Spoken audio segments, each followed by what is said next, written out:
church history, and we left off on slide, what was it last week? Does anyone remember?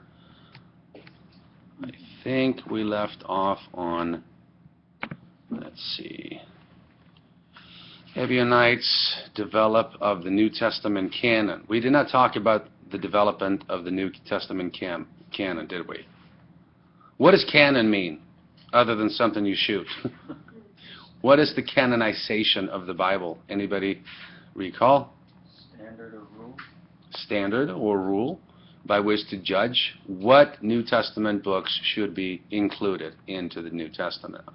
Now, you remember the Marcion Bible, right? Marcion, who was excommunicated, he had his own Bible. You know, he essentially discounted the entirety of the Old Testament. There's the God of the Jews, there's the God of the Christians, completely separate. There's no connection between the Old and New Testament. Well, good luck when you're talking about fulfillment of prophecies in Christ, you know? Good luck in coming up with some type of an idea of a prophetic second coming that's in the Old Testament and the New Testament. So he was excommunicated. But the point that I want you to understand here is the East canonized various books of the New Testament in the 3rd century, as did the West. Okay? That does not mean that the books were not, or the New Testament books or letters were not in heavy circulation, because they were.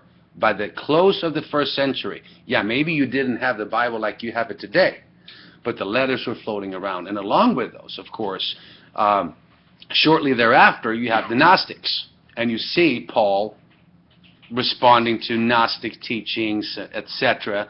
And John, of course, I go with a later date on the book of Revelation. Scholars differ. And if you go with 69 or 70 A.D., or 96 or 97 A.D., or even 95, I don't care if you go with an earlier date or later date. Both are early as far as the historicity of the New Testament. Historical reliability of the New Testament, there's a word for you, historicity, says a lot. So, in any event, the New Testament was closed, penned down, over by the close of the 1st century, by AD 100. So, as we now speak, 3rd century, you know, pre-Nicene Creed, after Nicene Creed, etc., don't be all alarmist and think that Hollywood's correct, because they're not. It's not, you know, 4th century A.D., bishops got together and go, let's see, should we include this book? No, that goes against what we've been teaching so far, and everyone's sending codes, okay? Da Vinci Code and all that garbage, okay? All right. So, make a note on slide 13. You have the early church, a graph there where you have Gnosticism, the Apostolic Age, Ebionites and Judaizers. You have the Marcionites, emerging Catholic tradition, 100 A.D. up to about 325 A.D. You have the Donatists, the Monatists, Arianism, Nestorians, and the Iconoclast, age of the ecumenical councils, developed in the Christian Empire, Monophysites, Coptic, Armenian. Coptic would be Egyptian. So that's on slide 13. That'll put things into a good perspective at the very end of the course. Very end of the course. All right, we talked about the Jerusalem, the destruction of Jerusalem in AD 70. We already went there. We mentioned that Philip proclaimed Christ in Samaria to a despised people who were not, so to speak, authentic Jews. We looked at the close ties of Paul, the apostle to the Gentiles, with Jerusalem. Remember the Jerusalem Council, which is in what book? Genesis or Acts? The book of Acts. And in AD 66, the recently arrived Roman procurator Crassus expropriated 17 talents from the treasure of the temple in Jerusalem. Some of the city's Jews mocked him by begging in the streets on his behalf. To retaliate, he had a number of them crucified, Jews crucified, under Crassus, C-R-A-S-S-U-S. Then we arrived at Vespasian, right? Vespasian, who surrounded Jerusalem in AD 68 after pursuing a scorched earth policy in Judea in order to starve the city. Civil strife broke out in the city as various fractions argued among themselves over how to conduct the defense. Now, the Zealots, they knew how to defend themselves. There wasn't too much debate there, as far as I know. But what about other well-meaning Jews. You have revolt after revolt, and so forth. But how could we justify? Is this a justified war? Is it unjustified war? And we'll get to Romans 13, which is sort of like our blueprint for civil disobedience, war, violence. Where does the Christian stand? And it's very interesting right now. A lot of Christians are hot-headed because of what we see in Syria, in Iraq, ISIS or IS, or like our beautiful president would say, ISIL, ISIL, right? And believe me, there's a motive behind that, because the very next day after he gave his talk, people went online Googling ISIS versus ISIL. And ISIL, of course, didn't get as many hits. I mean, got more hits because they were led into the wrong direction.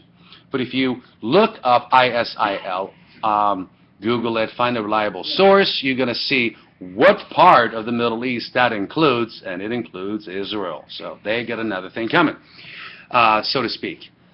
So in any event, Vespasian left the siege when Emperor Vitalian died. He did not go home to Rome, but to the grain docks of Alexandria. Where's Alexandria? Egypt. School of Alexandria, Egypt. Who taught in Alexandria? Origen. Origen did. I would say probably at his time, the brightest philosopher and theologian. But he had some issues. We're talking early days, If I threw out what does Revelation 22 mean in here, well, we're going to get different opinions. All of us can't be right. All of us could be wrong, because there could be a right view behind this wall, So as they're trying to figure things out and they're running with this, this new faith, so to speak, you have theological problems right away. So we can beg to differ on those, but in all things, love charity, right? Got to remember that. So he began to control grain shipments, and with that advantage, to control the Roman Empire. Interesting, right? Whoever controls gasoline or fuel today, food, the docks, the harbors, they're sort of in charge, aren't they? Right now we're trying to, I know this is more part of ethics, but Vladimir Putin, he's quite upset with us right now as we're trying to boycott, various countries in the world trying to boycott Putin. Putin is not one guy to sit, on a chair with a cup of coffee and he's worried about our president. He is not worried at all. I know Russians, know quite a few of them up in Beverly Hills. They are hardcore. Tough guys. They're here 6 months, they go over there and make money for 6 months. And either it's poor or you're not poor. Those who are not poor, figure out who that is. Right? They're not worried. It's a joke to them. In any event, I didn't read this article, but I just read a heading somewhere, and I think it was Western journalism, which is not just one person writing. Some reputable writers that says if Vladimir Putin makes this move, he can devastate our economy. So I got to go back and see what that was all about. Shalom, Karen. Shalom. So he controlled the grain shipments in Egypt. Then he became emperor, as Josephus had once foretold. And Josephus was what? The Jewish historian, who was known as a traitor. Why? Intelligence for the Israeli army. Exactly. For the Romans, correct. Yeah. So now he has a son by the name of Titus. Not Titus in the New Testament. Titus in history, not just church history. Titus took over the siege and brought it to a successful conclusion. On July 17th, AD 70, again, the temple sacrifices ceased, and they have never been resumed. I mentioned the rabbi who's tried to get through with an animal. Titus in 70 AD, is that Titus? Yeah, who burned... Was his son? Wasn't he a general? Yes. No, not Josephus' son. Oh. Vitalian. Talk about another Titus. Vitalian. No, Vespasian surrounded the city, then Vitalian died, go home, etc. His son took over the siege. So no sacrifices have been resumed. And by the way, look into the Jewish interpretation today of Yom Kippur, etc. If it requires a blood sacrifice to atone for your sins, since AD 70, what has really atoned for the sins that Jews commit. We go to the cross of Christ. Where do they go? So, rabbis have developed different ideas of how to solve these issues salvifically, so to speak. And one way is, of course, good deeds weighed versus your bad deeds. And as long as, you commit more good deeds than bad ones on a scale of justice, God will understand. Go ahead. You also have Purim. Purim? Day of Atonement. Yeah. And that sounds heretical, doesn't it? Okay, I only commit adultery 1,200 times, but I tithe 1,201 times, so we're good. Come on. But what are you going to do? They rejected Christ as Messiah. They got the wrong Messiah, Bar Kokhba, and then they get slaughtered again later on, as we shall see. Let's see here. Some survivors continued to fight in Judea, and 960 zealots held out at Masada. I covered that story last time. And Josephus writes that 1.197 approximate Jews died in that war, and Tacitus mentions 800,000 perished. So between 800,000 and 1.2 million Jews killed after the destruction of the temple, including the massacre at Qumran, which happened. It was Qumran, the Dead Sea Scrolls discovery at the caves. Then it was Jerusalem, and then they went to Masada. And if you haven't been to Israel, save up some money. Let's go. Take you to these places. Let's go for Christmas. And we kick back a little bit. We go a little heavier than you would with a tour guide who speaks in one paragraph or two, and then hurry on to the bus because we have 80-year-olds with us, and they need water so they don't pass out. So let's just head on to the next site. All right. Let's see. We mentioned Eusebius' that's what frustrated me the first time. The guy you're laughing. The guy just kept on running. Good morning, sir. The guy kept just boogieing, everybody follow me, and I'm taking pictures of rocks, touching them, and I'm missing half of what he's saying. And you're taking rocks in your pocket. Yes, and that's like, yeah, but were they archaeological in nature? No. All right. So, you make it up the hill, and they're coming down now.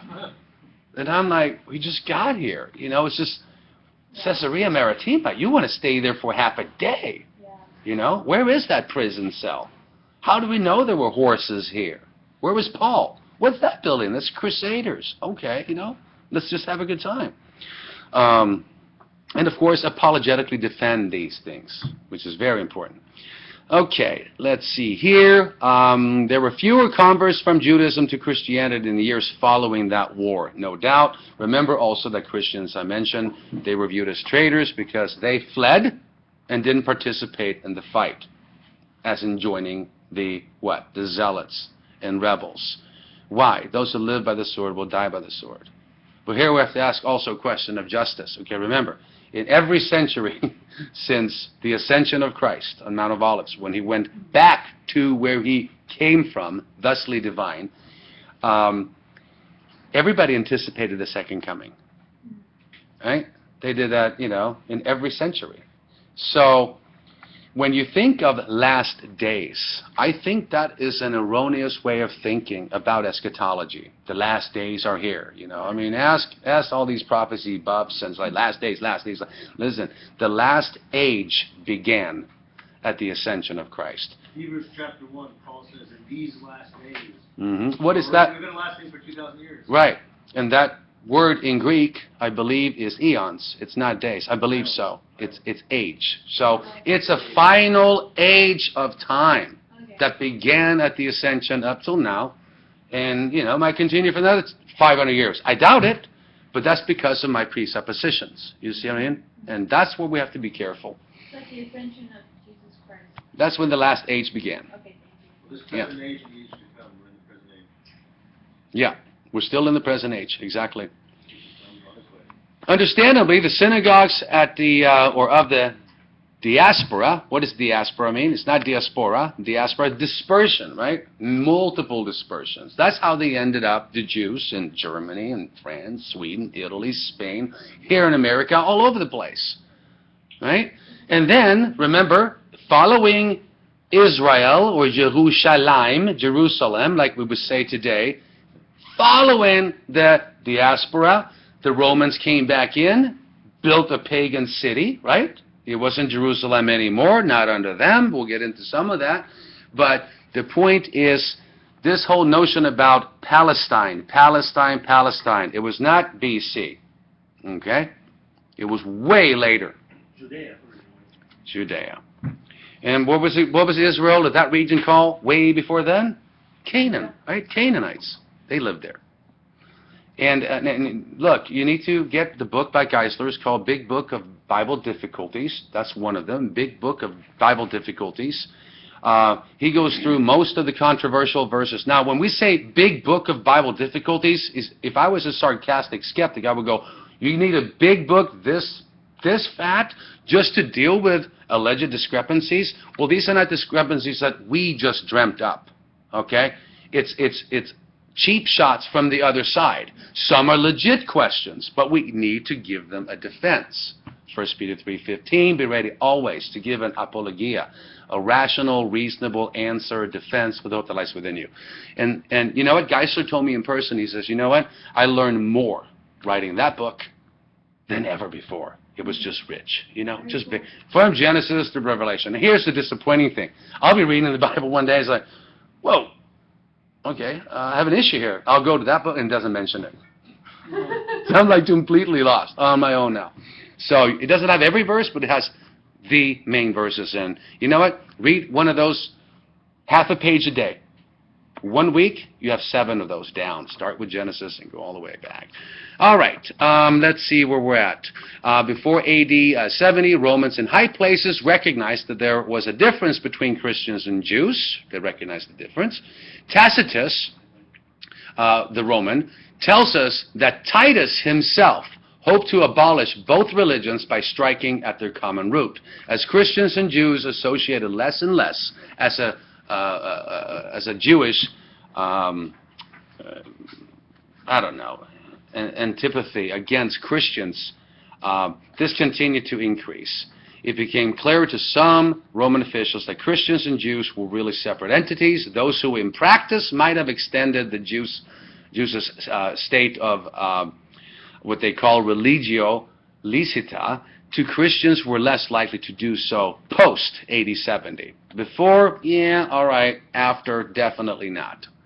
Neither religion perished as a result of the destruction of the temple. It just kept on going and going. So now, this is sort of where we left off. Tel Aviv, remember the council at Jamnia, which is near Tel Aviv. You have Johanan ben Zakkai, Z-A-K-K-A-I, around 80 AD. They did not build a new temple with priests and sacrifices, but what they did at Jamnia, and you can Google Jamnia, Jamnia, is they established an academy. Then the Sanhedrin had its headquarters for some years at Javna, worked on, remember we talked about the Mishnah and the Talmud. Mishnah and Talmud is something you should look up on your own. That's more related to Old Testament interpretations. It wasn't written during the time of Moses, but you want to get into the Mishnah and learn what that's all about. A little more than a Bible commentary, okay? It's rabbis talking, having opinions through the centuries, and you have the scriptures in the middle, and then notes all the way around it. And so you could go, well, Rashi says, and so says, and very authoritative. I don't know if I mentioned this. Maybe I mentioned this in some ethics class, but years ago, I was invited to a panel discussion at OCC. Chuck Smith got a call. Don Stewart was out, and they're like, can you send down a pastor? What's this about? It's a panel discussion on religious intolerance. Okay. So Chuck says, send Nick. And I'm in my mid-20s, so I dressed as sharp as I could, knowing, I'm the young guy, right?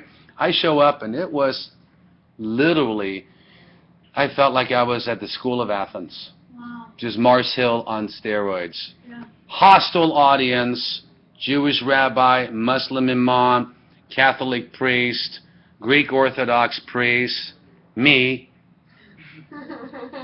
Korean professor from USC, 2 Indians at the very end with blankets, like reservation type of Indians, Oh. Yeah, it was interesting. Yeah. In fact, it was cool. It was fun. So we all got to do what they call, almost like an opening speech or an opening statement, but we're not closing. So everybody would speak, about religious intolerance, right? And all guns are aimed at you. So we would all do our turn. And then after however long, an hour or so, Q&A was up. And I tell you what, when the issue of we were talking about the Mishnah, okay? We're talking about the Talmud. Of course, homosexuality always comes up, as does abortion.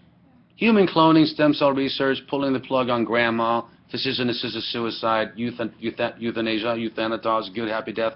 That's not so important. Now it would be gay marriage. You know what I mean? Issue of the day. So, and this was 15 years ago. Actually, it was longer than that.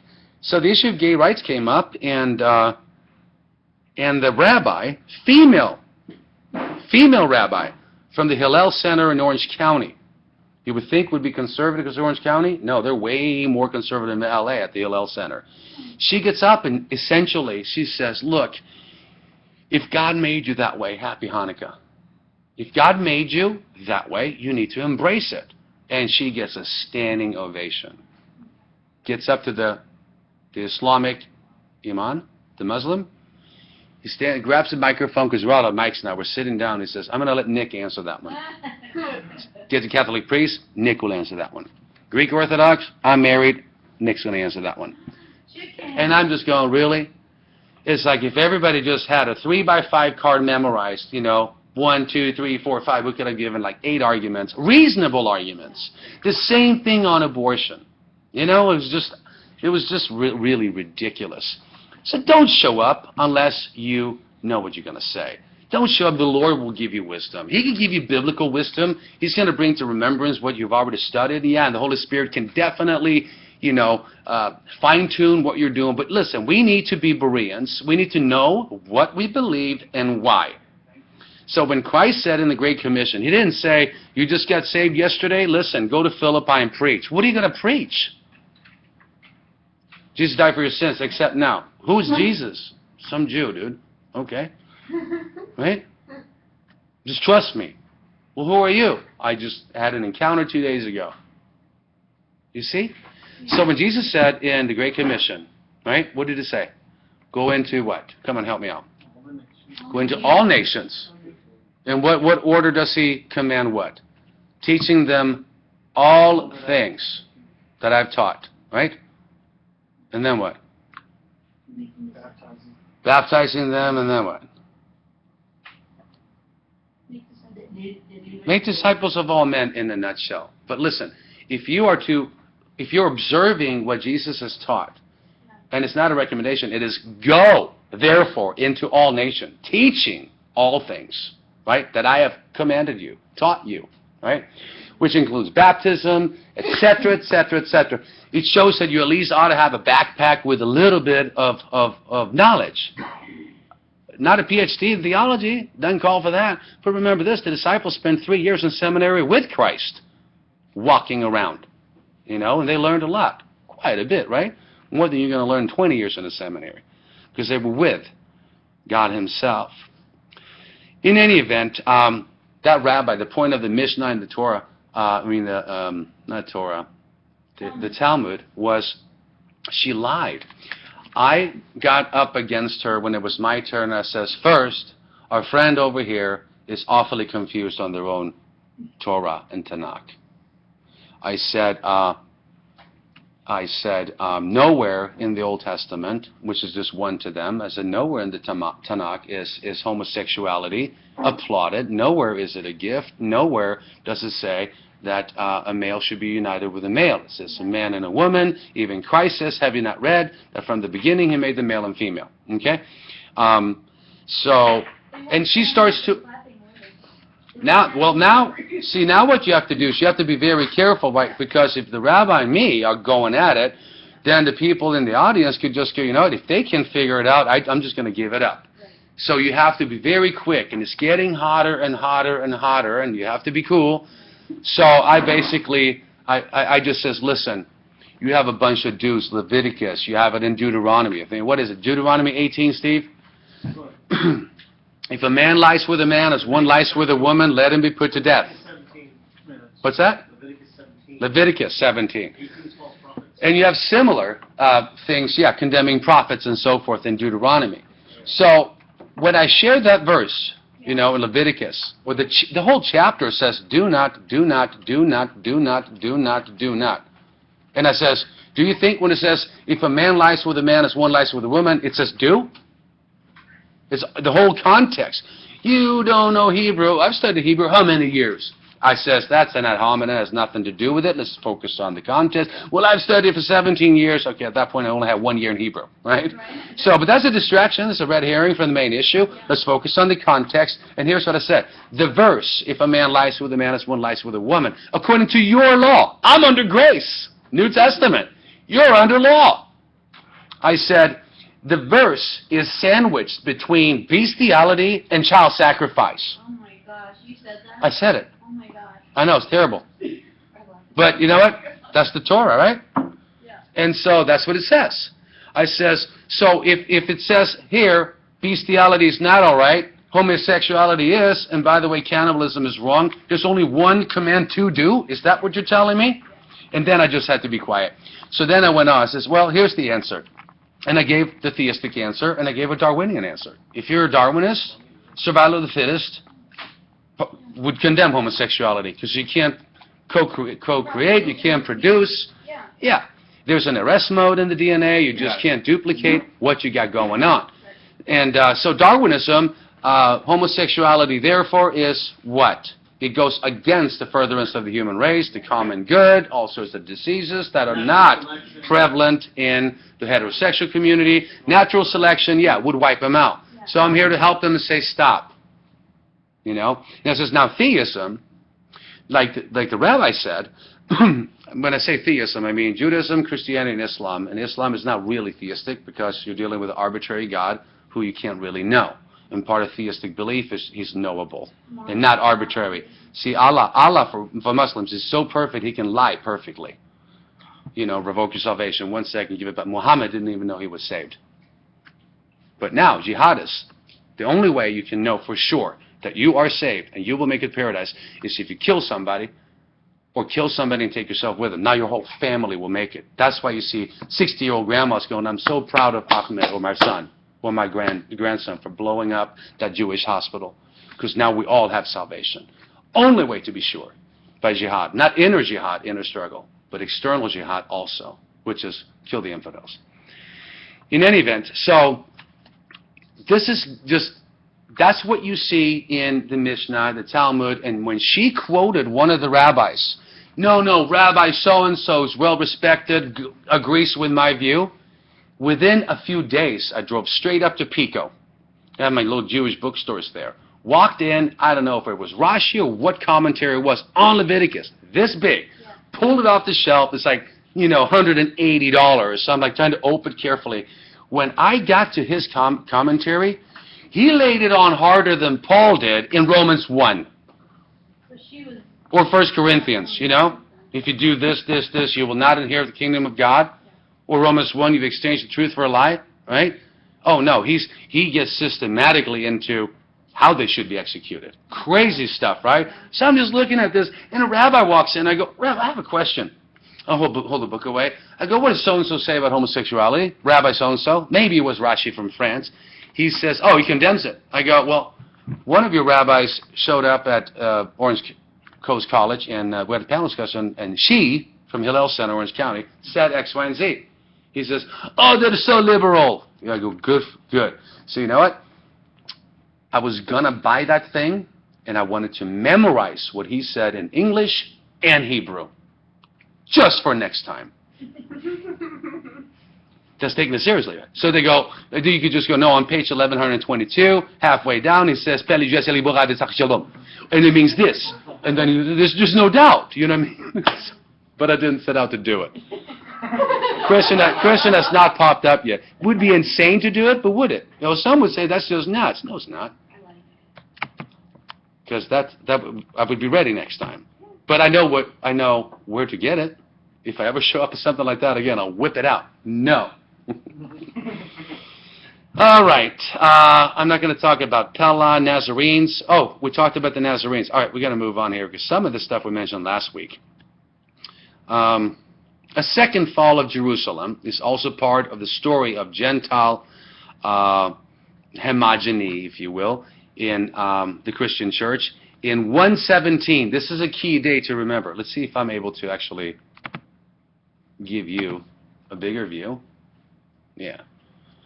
And then Lewis showed me how to... Where's that Lewis? I know, where is he when you need him? He's Oh, working. it's as big as it's going to get, so it's good. Emperor Hadrian, name you should know. Remember the diaspora in AD 70. Thank you, Craig, for getting the cord.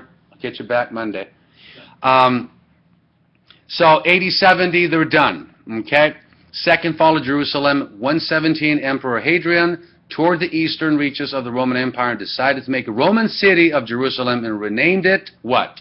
Aelia Capitolina, in honor of his alien gens, and of course Zeus along with that. See if that works. We're going to get into the second fall of Jerusalem a little later on because that's right around the corner. We're going to try to wrap up the 3rd century tonight. We'll probably get close. This is slide, what is it? We have to look it up. Development of the New Testament canon. Apostolic Fathers, Gnostic opposition, and then final solidification.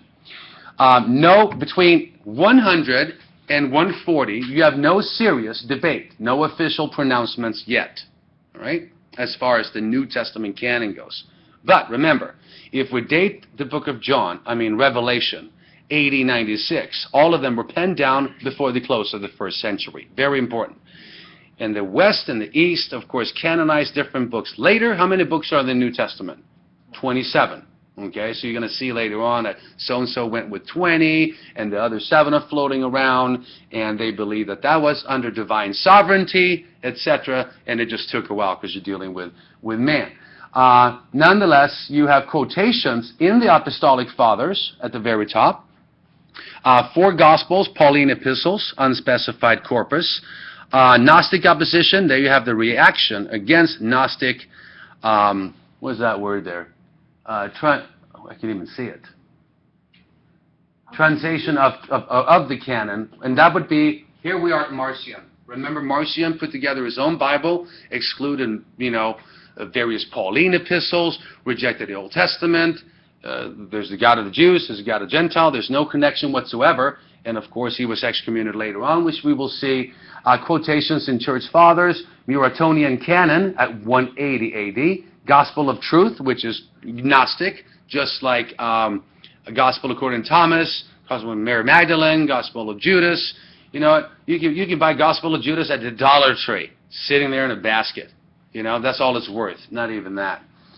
So, I don't know, where were they buying balloons or something? I said, Gospel of Judas, and I picked it up, flew to Peru, and read it one night. I'm just sitting up there because I can't sleep very good when I'm in Peru. And I wrote a response to the whole book, and then I was asked, can you teach apologetics? I said, I will. We're just going to respond to the Gospel of Judas. And it was fun. It was a lot of fun.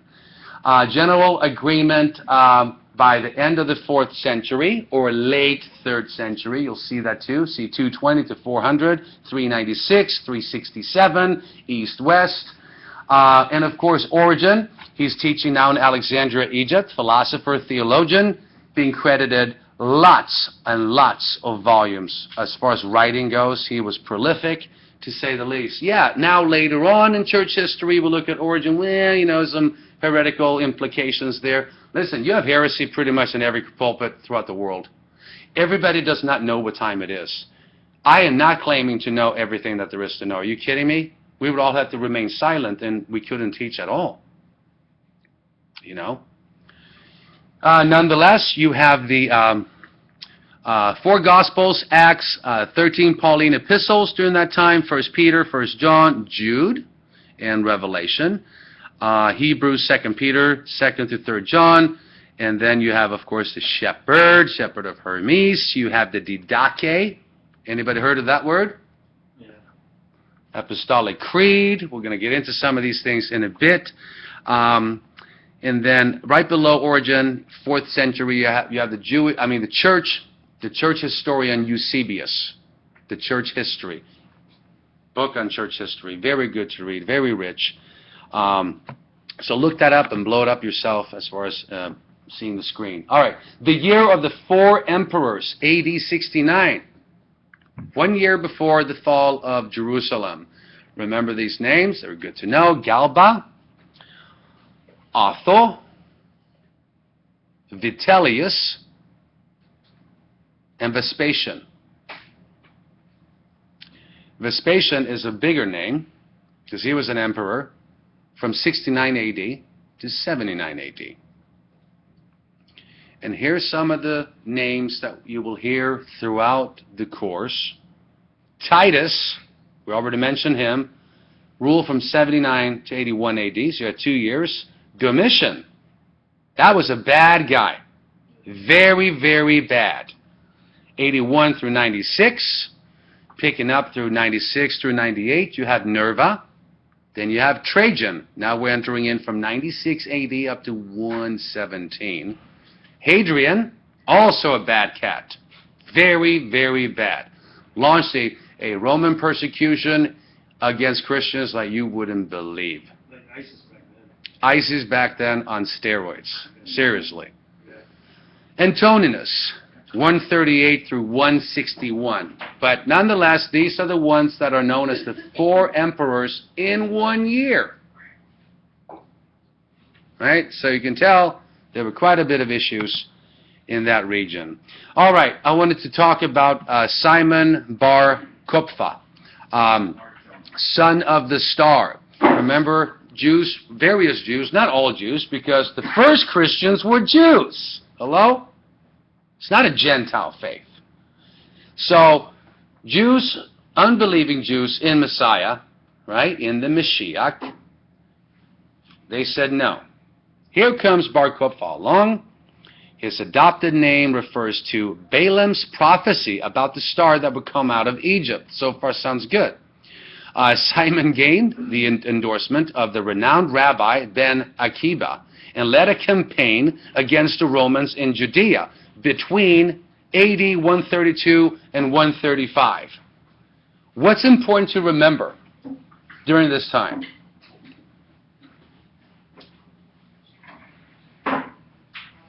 Give me something here.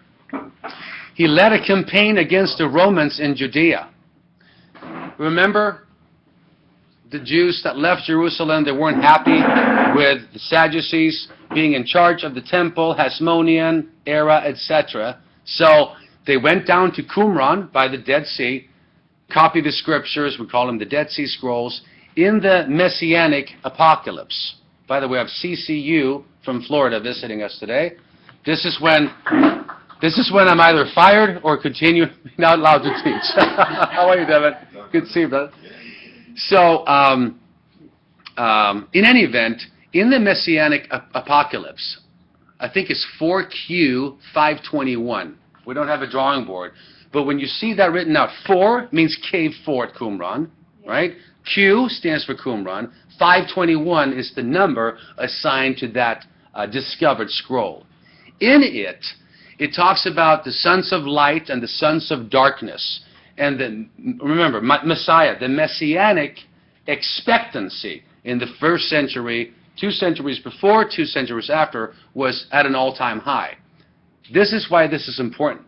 Remember, we believe that there are 2 comings. Jesus came first time, right, riding on a donkey, turned the other cheek. Those who live by the sword will die by the sword. Second coming, he's coming with a sword out of his mouth. Metaphorically speaking, he's coming in judgment. So it's not just turn the other cheek, he must judge the unbelieving world. All right? So we see that picture in Revelation. So why do you think they would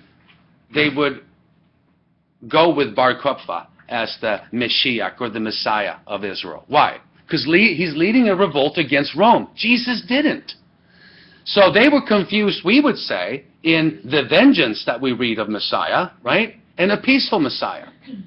And ultimately writing off Psalm 22, Isaiah 53, these major messianic prophecies that we read about. So you saw the same belief at Qumran, the Essene community there. They looked at themselves literally as soldiers for God. And it's not the teacher of righteousness. He died before some of these scrolls were penned down that talks about the judgment. So it couldn't be him. And so you got this uprising, self-proclaiming Messiah leading a revolt against Rome. But guess what happens? It all gets squashed. Now they know he's not the Messiah. They just ransacked Jerusalem once more. But this is very common in apocalyptic writings in the rabbis, in the Essene theology at Qumran, the Dead Sea Scrolls again. But we reconcile a peaceful Messiah first coming to die and atone for our sins, and then he comes back in vengeance, right? Remember, you read that in Isaiah. He's at a synagogue. They hand him a scroll. He opens it up. What does it say? Today, this has been fulfilled in your ear. Here, right? And he stops. I've come to proclaim the good news, the good tidings. But then there's an and the day of vengeance. But he doesn't finish that. He closes it. During those days, there were no chapter and verses and verse separation, like we would say Matthew 1:22a to refer to the first portion, or B, the latter portion. So he's essentially just stopped in the middle of a paragraph, rolls up the scroll, and they start gnashing their teeth and go after him. Because they wanted a violent Messiah that's going to overthrow Rome. Common in Judea at that time is, no one has ever ruled over us. Everybody has. They just don't admit it. All right, for the sake of time, let's move on to, you have these slides. I'll put them unpopularly for you. This is really the core of what I wanted to get to. So, Hadrian, we mentioned he was a very, very bad, evil emperor. 117 to 138, who codified Roman law, established the postal system, rebuilt the Pantheon, which is pagan, and also built a wall, how about this, between England and Scotland. If you guys have been following the news, except for ISIS, that I look at every day, so I apologize on Facebook, but it's a sore spot for me. Remember the Scots? Yeah. They had an option to vote now to be either independent of England or not. And they says, we don't want to be independent. Here you see the first wall as early as the mid-1st century. When Trajan ruled, 98 to 117, the empire, Roman Empire, reached its greatest geographical extent, spreading to Mesopotamia, Arabia, and the Balkans. Are you talking Europe? I mean, really north. Between 150 159, the final diaspora, remember it's not diaspora, it's diaspora, or the dispersion, took place. Side note, what's going on during this time? Remember we mentioned the Han dynasty in China was established? We're going to talk about silkworms and everything else arriving in various countries. It's just nice to have a little bit of world history in line with some of our key events. So, world history note here, in 150, the earliest known Sanskrit is found in India, right? Indian writings, similar to Hinduism, and the oldest dating Mayan temples that we found where? South America. In 170 AD, Ptolemy draws up 27 maps of mixed countries, okay? Now, martyrs, apologists, and heretics. This is one of the most important slides to remember as we near the close of the 1st century. Gnostic heresies are spreading between 100 and 250 AD. Various church leaders, including Justin Martyr, there's a name you got to know. You have Maltetus, you have Theophilus of Antioch. That's not the Theophilus that Luke wrote to. Remember the book of Luke, to the most excellent Theophilus. Lover of God. And of course, commentators go back and forth there. Lover of God means the church, you, because we're all lovers of God, or it is a person. Okay, I think you could say it's both, but I believe it was a person. When you address it that way, to the most excellent Theophilus, I think that's safe. So, Theophilus of Antioch, completely different guy. Where's Antioch at? Syria. Sweden or Syria? Right. Irenaeus, one of my favorites in the first. Irenaeus and Athanasius. So we get up to 325. What happened then? Council of Nicaea, right? It was Athanasius against the world. Sort of like a lot of our evangelical friends are now against Norman Geisler for sticking so hard to inerrancy. It's okay. You know, Matthew was just spiffing up the text. The tombs were not open. Dead people didn't walk into Jerusalem. That was just apocalyptic way of writing. So says Licona, Liberty University, and many at Dallas and Biola. Sorry, now we have that on tape. But Geisler is sticking to him, and R.C. Sproul drafted the Chicago Statement of Inerrancy. That's part of church history. I don't know if we're going to get that close, right? But in any event, Irenaeus, Athanasius, Hippolytus, and Tertullian. Now, what did Tertullian do? He's known for doing something really, really crazy. Good thinker. Any ideas? You talked about last week. He castrated himself to avoid lust. And then after he did so, he realized it didn't help. Because it's in here. Remember when John says in 1 John, you know, the lust of the eye, right, the pride of life, all the things you saw in the falling morning star, in Luciferian ideology, complete psycho-egomaniac, right? Lucifer. Jesus says, I saw him falling like a star from heaven, right? When John writes about what I consider Luciferian madness, the lust of the eyes and the pride of life, is that out there or is it in here? Careful now about Gnosticism, because we have Gnosticism in most of the churches in the world today. The world and the flesh is of the devil. Look, the Imago Dei, the image of God, is printed on both of your natures. You have an immaterial Craig and a material Craig. You were created in his image, and God said what? It is good. Gnostics say, no, it's bad. They say materia, or matter, is the lowest form. Think of a hierarchy of ontology, like nature, the nature of man. We have two natures, this, that, and think of almost like a totem pole. Matter was at the lowest. At the very lowest, which is why what? When the Gnostics made their way into Corinth, remember, you got a seaport, sailors coming in from all over the world, what happened? You walk 5 feet up there, there's a brothel, you can pay a temple priestess and commit your sin and be forgiven on your way out. It's all good. That was Corinth. So when there's an established church now, and Paul has to write them twice, he says what? You guys are doing things the Swedes and the Vikings wouldn't even do. Things that are not even mentioned amongst barbaric tribes. Why were they so warped? Because Corinth was crazy. It's almost like, you know, someone born and raised in Hollywood, right? All you do is walking up and down Sunset, and you get caught up in a world of drugs, pornography, etc., and then you get saved. There's a lot of sanctification that needs to occur. Some of us need more sanctification than others. Remember, we talked in theology about the order of salvation, right? Salvation moment, sanctification, and then glorification. Some of that sanctification process is a little harder. So when you're going, why would the Christians do that in Corinth? Why? What did they say? Right before the resurrection chapter, 1 Corinthians 15, Paul says, if he is not risen, you are still dead in your sins. And then he launches this early creed, right? He was a hymn dropper,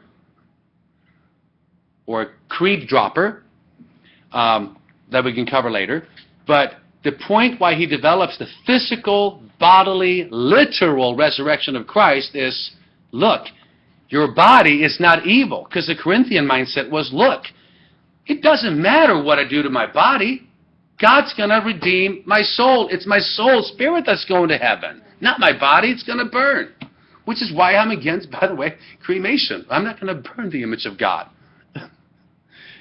Geisler's been trying to publish a book on Christianity and cremation. He's arguing it's all pagan.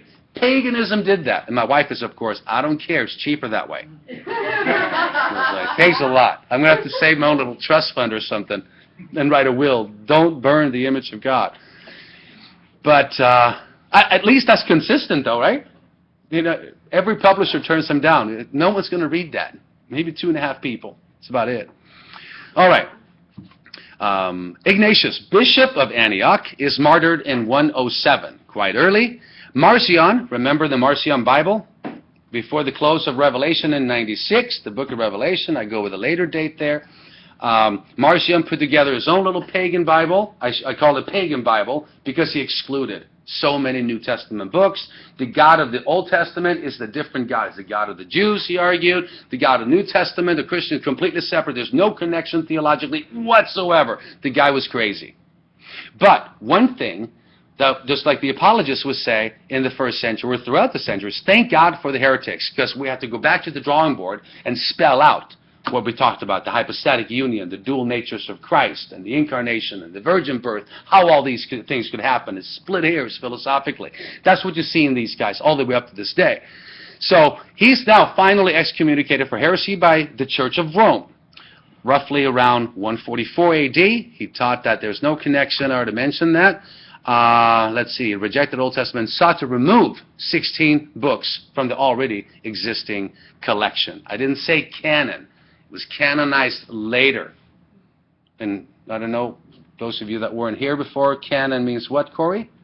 Standard or rule. A standard or rule. That's the Bible college answer. It's a standard rule by which to judge what should be included into the New Testament. 27 books in the New Testament. He rejected 16.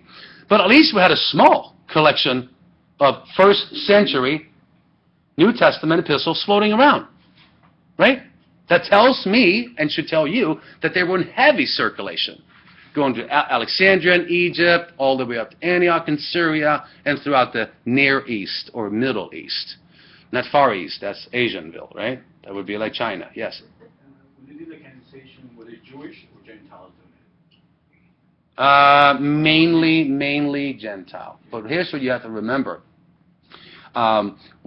When Paul went into the Arabian desert, rethinking his theology under Gamaliel for 3 years, right? He's been hanging out with the Sanhedrin, the equivalent of the U.S. Supreme Court. Everybody knows everybody. Studied under the heavyweight in Jerusalem of that day, right? Held the coats, most likely, of the stoners when they killed Stephen. So he goes out to rethink after his encounter to Damascus. Where did he get saved again? In Damascus or on the road to Damascus? On the road. In Damascus. He got slapped on the road, but he got saved in whose house?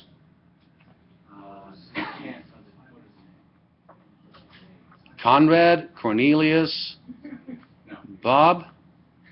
All right, you're going to think about that, Stan. Pull out your notes. Nonetheless, so he goes out to rethink his theology for 3 years. Now, get me your question again. Were they all Gentile or were they Jewish? Yeah, right.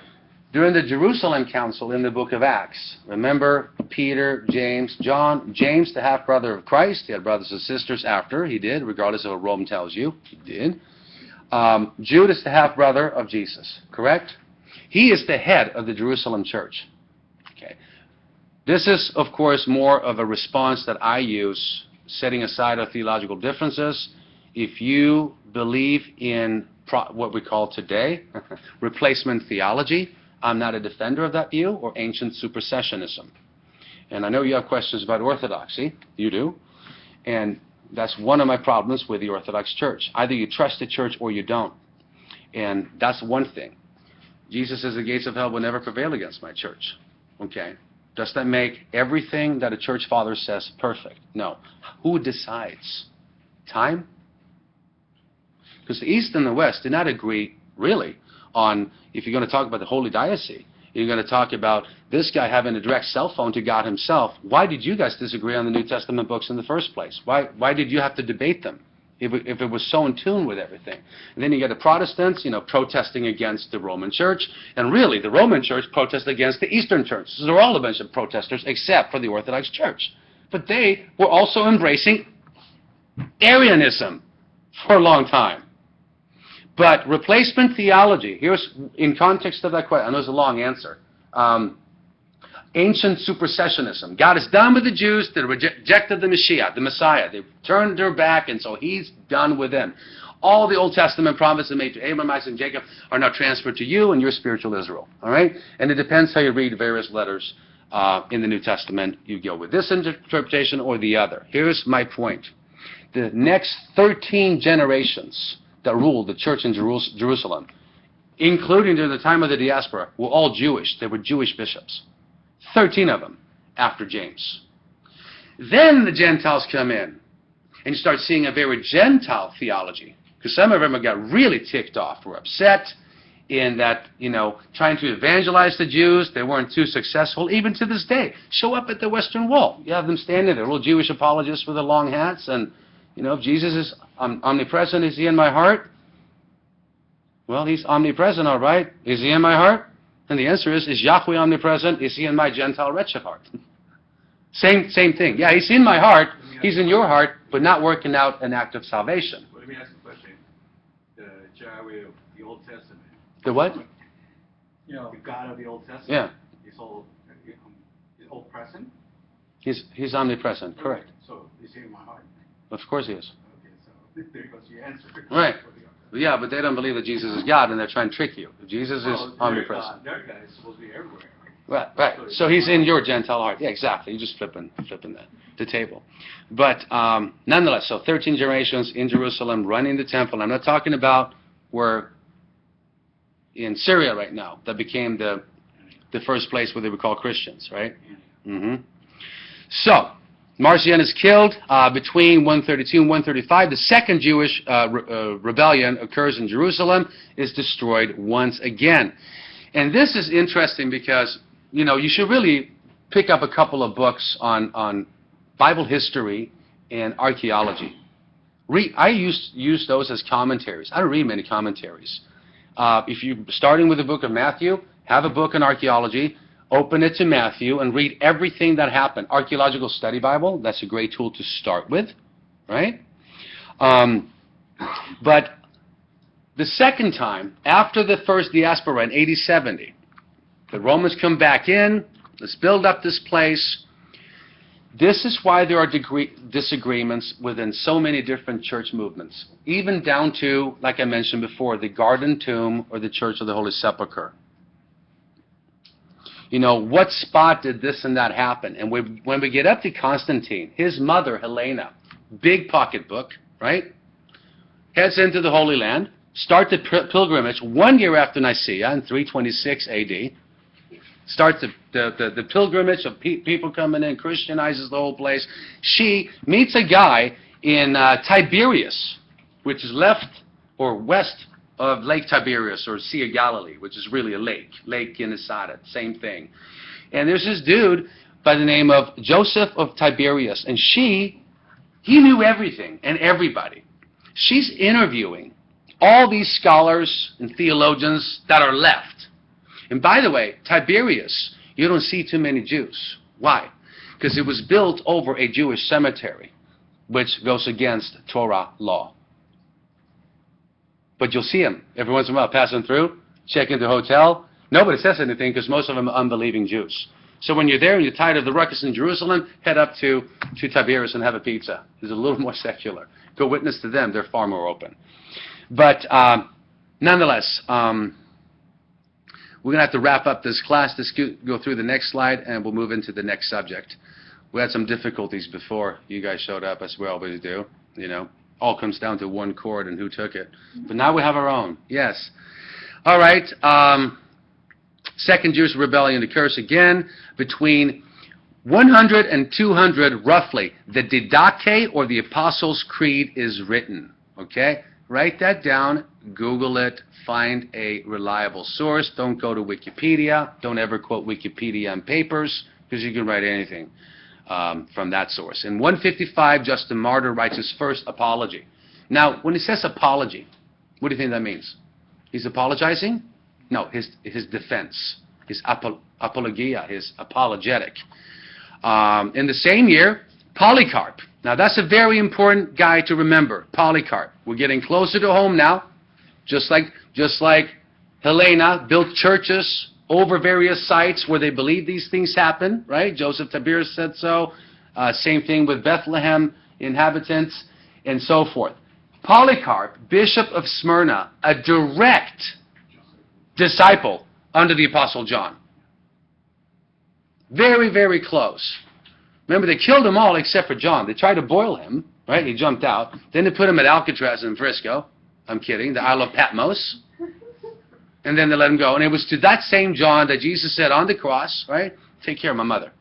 So I believe she died with him in Ephesus. Could be wrong. Tradition, speculation, or whatnot. But then, who was watching her when he was at Patmos, right? That's another problem. But nonetheless, Polycarp, bishop of Smyrna, direct disciple of John, is burned at the stake. So yeah, you have this already going on. But it's not the church burning him. This is not the Inquisition. So already burning people at the stake, crucifying them upside down, etc. The following year, 156, Montanus of Phrygia leads a controversial renewal movement. The Montanists, maybe you've heard of them. Also means the new prophecy emphasized the gifts of the Spirit and strict rules for living. In time, they too were condemned by various church authorities. The Roman theologian Hippolytus records the apostolic-like paradosis, the apostolic tradition. It's all apostolic and Roman at this time. Okay? So there really is no real Church of Rome. I mentioned to you that none of the church councils, Nicaea, Constantinople, Ephesus, the Robber Council, none of them in Rome. Which I think is a kind of like one of those, like, why? You know? Why were they all outside of Rome? And I studied in Rome, and those are good questions to ask the priest there. All right, so Hippolytus records his apostolic tradition, which includes an early form of the Apostles' Creed, 170-236 AD. Around 180, you have Irenaeus of Lyons, who writes against heresies, an apologetic work, right? Some of these guys would argue against the Jewish mindset, how Jesus fulfilled all these prophecies in Christ. They would go against Arianism, which is pretty much, well, Jehovah's Witness theologians don't like this, but it's right hand in hand with ancient Arianism after Arius, or Arius, which is what they solved where? Council of Nicaea, and then they crystallized it, made it even more clear at the Council of Constantinople. So Irenaeus writes against heresies. He lists 20 New Testament books at this point as canonical, officially accepted and recognized as authoritative. He also condemned Gnostic teachings, including the Gospel of Judas. Now, why were some of these Gospels, not Judas, but say Gospel of Mary Magdalene, Da Vinci Code, all that junk? Hollywood's trying to make a buck. Same guy that sunk the Titanic's trying to sink the Christian faith. Same guy. You know what I'm talking about. He's not even worth mentioning. But you can pray for him. His initials are interesting. A lot of these Gnostic works were not around during the canonization of the New Testament. So why should they be included? As a fraud. 4th century, we have the Gospel according to Craig. Well, who is he to try to rewrite the Constitution? Which is what our president's trying to do. Where were you? Right? Same thing. We can't include these Gnostic writings because they weren't around. Well, you know what? You guys got together in Rome? No. And sat there arguing, trying to debate, maybe we should include Revelation and not this book, but you know what? This one kind of floats with what we're doing. Oh, reject this. No. Listen, Gnosticism, the Gnostic Gospels are completely different, completely out to lunch. They're not even theistic in nature. It's weird, very weird. And you can't have two conflicting worldviews in contradiction being true. It's not from the same source. All right, so he's busy. In 196, the Easter controversy. Maybe you didn't know this. Easter controversy concerning the day to celebrate Christ's resurrection takes place. They're debating this. Western Christians, like us, preferred, of course, Sunday, while Eastern believers, led by Irenaeus, linked Easter with the Jewish Passover. Regardless of what day of the year or week it lands on, the Jewish Passover, or Pesach, or Pesach, begins on the 15th day of the Jewish month of Nisan. It begins on April 3rd, all right, and ends on the evening to evening, Friday, April 11th. So that's when the Eastern Church celebrates Easter. So if you want a long Easter, well, plenty of stops to do. right? You know, they say this about Eastern Orthodoxy, including Russian Orthodoxy, Armenian Orthodoxy, that if you can do anything over the top, they really try to do it. It's literally Christianity on steroids. Yeah, bells, whistles, the smoke, you know, and icons everywhere. But remember, the iconoclasm, right, is that the Catholic Church, you know, they have sculptures. And the Eastern Church has flat face paintings, if you will. So they say that would not be an idol. But Rome is guilty of idolatry. Within Protestant circles, you know, we have a flag and maybe a cross or an eagle. That's it, right? And you see that throughout the world. Very, very European-like. So I say, you know what? Understand where they're coming from, you know? Understand where they're coming from. Big clashes going on. And, of course, since the Great Schism, we talked about that the first week of class, East and the West has not really, really been repaired. And we have to pray that they would. Okay, ending here on 4 through 10. In 200, Roman persecution of Christians occur under Septimus Severus. You think he would be really severe with that name, and he was. He was a real madman. Not like Nero, but closer to Diocletian. We talked about them. By the year 2000, the scriptures had been translated into 7 languages, including Syriac, Coptic Egyptian, okay, Alexandria. From Western Ice, also in 200, the bishopric of Rome, if you will. Now, don't have a problem with this, because at this point, it's really East that's going on, the Near East, Middle East, coming from Jerusalem, Syriac, and then you got Rome way over here. But over here, some historians have argued that the bishop position of Rome is recognized as having the highest honor as early as 200 AD. Still, really, there's no Vatican. There's no papacy yet. And oftentimes you have to ask yourself the question, how is it that the Catholic Church, the Roman Catholic Church, had 2 popes at the same time? Remember, France says, we want our own. And Rome has one. Well, which one is it? Interesting. 203, the young mother and martyr Perpetua records early Christian experience in a prison diary. They've discovered this archaeologically. In 208, Church Father Tertullian, we mentioned him before, is converted, and the theologian Clement of Alexandria dies in 215 AD. And we will now move straight into Christian ethics. Don't look at the video. Take a quick break, and we're going to go right into the next session.